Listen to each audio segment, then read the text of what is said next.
وحدہ میں ہمراہداری کریں گے سینئر تجزیہ کار بلال ڈار جی سر کزدار میں جو ہے وہ معصوم بچوں کو دہشت گردی کا نشانہ بنایا گیا ہے، اس کو آپ کیسے دیکھتے ہیں؟ دیکھیں یہ بڑا ہی افسوسناک دل خراش واقعہ ہے جس کی جتنی بھی مذمت کی جائے کم ہے، کیونکہ لڑائی اگر اختلافات ہیں اس میں بھی اس طرح کی حرکتیں کرنا کسی صورت بھی جائز نہیں ہے، لیکن خاص طور پہ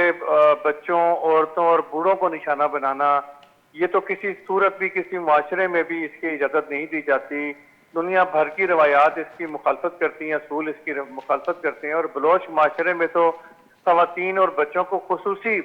پروٹوکولز دیے جاتے ہیں، ان بچوں کو خاص طور پہ اور خواتین کی عزت احترام کیا جاتا ہے۔ اور ہماری جو روایات ہیں مذہبی، اس میں اگر آپ غزوات کی تاریخ اٹھا کے دیکھیں یا اسلامی جنگوں کی تاریخ اٹھا کے دیکھیں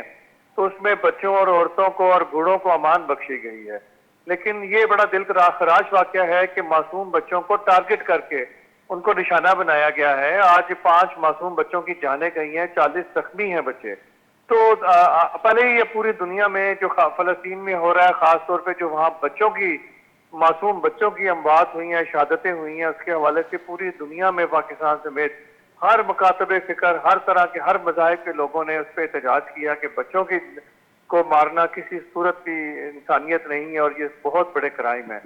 تو آج بلوچستان کے اندر بچوں کو مارا گیا ہے، پورے ملک و قوم میں اس میں شدید غم و غصے کی لہر دوڑ گئی ہے۔ آج اسلام آباد کے جو حلقوں میں میں نے جہاں جہاں میں بیٹھا اٹھا بات کی لوگوں کے ساتھ، پارلیمنٹیرین سے پوچھا اور دیگر لوگوں سے، تو ہر کسی نے اب مطالبہ کیا ہے جنرل جو field marshal general Asim Munir سے کہ جس طرح سے انہوں نے بھارت کے خلاف جنگ کامیابی سے جیتی ہے، اس طرح سے اب وہ مطالبہ ہو رہا ہے ان سے کہ بلوچستان میں جو یہ لڑکی پسند ہیں یا جنہوں نے بھی یہ کارروائی کی ہے، اب ان کے خلاف ایک گرینڈ آپریشن وقت کی ضرورت ہے، تقاضا ہے، اب وہ لانچ کیا جائے تاکہ آئے روز اب جو لوگوں کو مارا جاتا ہے، معصوم لوگوں کو مارا جاتا ہے اور اس میں کوئی تمیز نہیں ہے کہ کون بلوچ ہے، کون پشتون ہے، کون پنجابی ہے، کون کسی کو قوم کا ہے۔ جب بم دھماکہ ہوتا ہے تو اس میں کوئی تمیز نہیں ہوتی، بم پھٹتا ہے تو وہ کسی سے پوچھ کے نہیں پھٹتا کہ تم پنجابی ہو یا سندھی ہو یا بلوچی ہو، تاکہ اس کو نقصان نہ پہنچے، سب کو نقصان پہنچتا ہے۔ میں یہ سمجھتا ہوں کہ اگر یہ کام اب تک کی جو اصلاحات ہیں اس میں ابھی تک تو کسی نے اس کی ذمہ داری قبول نہیں کی، لیکن جس نے بھی یہ کام کیا ہے میں سمجھتا ہوں اس کا نیریٹو اب کمزور ہوا، اس کا بیانیہ کمزور ہوا ہے۔ اور دوسرا، بھارت ہمیشہ ایسے کاموں کے پیچھے بھارت کا صفحے اول میں ہاتھ ہوتا ہے، یہیں سے کلبھوشن یادو پکڑا گیا انڈین جاسوس، اور پورا ثبوت موجود ہے، ان کا پورا نیٹ ورک اڑایا گیا، اور یہ واضح مثال ہے کہ بھارت جو ہے وہ پاکستان میں اپنی دہشت گردی سے، اپنے دہشت گردانہ واقعات سے باز نہیں آ رہا ہے، اور یہ مسلسل اس قسم کے واقعات میں ان کے ملوث ہونے کے ٹھوس ثبوت اور شواہد پاکستان کے پاس موجود ہیں۔ اور ابھی جو ریسنٹلی ایک اس طرح کی خبریں بھی چلی کہ ٹی ٹی پی کے تحریک طالبان کے ایک اہم رکن نے، ایک اہم عہدیدار نے بھارت کا خفیہ دورہ کیا، جس کی خبر بھی میڈیا پہ انکشاف ہوا اور وہ خبر آ چکی ہے۔ تو بڑی واضح سی بات ہے کہ اس میں بیرون ہاتھ ملوث ہیں اور ان ہاتھوں کو توڑنے کی، کاٹنے کی ضرورت ہے اب، اور جب یہ ہاتھ ہمارے معصوم بچوں تک پہنچ جائیں تو ان ہاتھوں کو پھر برداشت نہیں کیا جا سکتا۔ جی جی سر، تو ایسے واقعات کو آپ کیا سمجھتے ہیں کیسے روکا جا سکتا ہے؟ دیکھیے، ایسے واقعات کو روکنے کے لیے تو میں سب سے پہلے یہ سمجھتا ہوں کہ بلوچستان کی عوام کو خود اس کے خلاف سراپا احتجاج بننا ہوگا، کیونکہ یہ بچے کسی اور کے نہیں، انہی کے بچے ہیں، انہی کے بچوں نے آگے اگر تعلیم حاصل کر کے بڑا انسان بننا ہے یا خدا نہ خواستہ ان دہشت گردوں کے ہاتھوں شہید ہونا ہے، تو ظاہری بات ہے کوئی بھی والدین اپنے بچوں کی اس طرح کی شہادت کو کسی صورت قبول نہیں کریں گے۔ تو آج پورے بلوچستان کو چاہیے کہ وہ اس پہ ظاہر مذمت کرے، اور خاص طور پہ وہ تنظیمیں، میں ان سے بھی یہ مطالبہ کروں گا، خاص طور پہ وہ تنظیمیں جو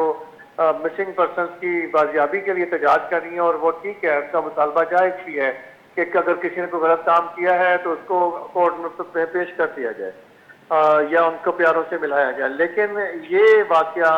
اگر کسی صورت بھی معافی دینے والا نہیں ہے۔ اس کے اوپر ان جماعتوں کو بھی جو مسنگ پرسنز کے حوالے سے احتجاج کر رہے ہیں ان کو بھی چاہیے کہ اس واقعے کے خلاف وہ بھی احتجاج کریں، اپنا احتجاج ریکارڈ کروائیں، کیونکہ اگر یہ معصوم بچوں کی شہادت کو وہ اس کے اوپر احتجاج نہیں کرتے ہیں تو پھر ان کا بھی بیانیہ مزید کمزور ہوگا. اور یہ بلوچستان کے بچے ہیں، پاکستان کے بچے ہیں، تو ان کے اوپر سب کا بنتا ہے کہ سب مل کے اس کے اوپر احتجاج کریں، اور تاکہ جب جتنا شدت سے احتجاج بلوچستان میں اس واقعہ کے خلاف ہوگا تو مستقبل میں جو بھی ایسے عناصر ہیں جنہوں نے یہ کام کیا ہے وہ آئندہ ایسا کام نہیں کریں گے، کیونکہ ان کو جب تک عوامی ہمدردیاں حاصل نہیں ہوں گی تو ان کی تحریک بھی آگے نہیں بڑھ سکے گی بلکہ دم توڑ جائے گی. اور دوسرا جو میرے ذرائع کے مطابق آج اس چیز کو اسلام آباد کے حلقوں میں بڑی شدت سے غم و غصے کی نظر سے دیکھا گیا ہے. آج قومی اسمبلی کا اجلاس بھی جاری ہے، اور اس اجلاس کے اندر بھی اس واقعے کی باز گشت بڑی شدت سے جو ہے نا وہ سنائی دی گئی ہے، اور اس واقعے کے خلاف قومی اسمبلی میں بھی بڑا شدید احتجاج کیا گیا ہے کہ ہمارے معصوم بچوں کو مارا جا رہا ہے. تو اس کے حوالے سے گورنمنٹ سے مطالبہ کیا جا رہا ہے کہ ایسے عناصر کو سختی سے کچل دیا جائے جو اس بچوں کی شہادت میں ملوث ہیں. جی بہت بہت شکریہ بلال ڈار.